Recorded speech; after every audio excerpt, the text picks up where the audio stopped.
موعد مباريات مصر إن شاء الله بإذن الله يوم الخميس القادم. هيبقى ماتش مصر الساعة 10 بالليل في استاد القاهرة، وبعدها إن شاء الله بإذن الله الماتش هيكون يوم الاثنين اللي بعد الجاي، هيبقى في ماتش غينيا بيساو هناك، هيبقى الساعة 7.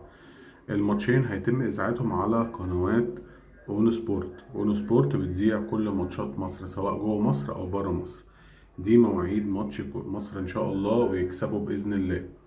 طبعا سريعا كده يعني هنتكلم في الماتش الجاي لمصر مع بوركينا فاسو. بوركينا فاسو خدوا بالكم فيها المدافع اللي هو يوسوفا، ده المدافع اللي هو كان بتاع نهضة بركان، اللي كان كابتن نهضة بركان قدام الزمالك، ده بيلعب في منتخب بوركينا فاسو.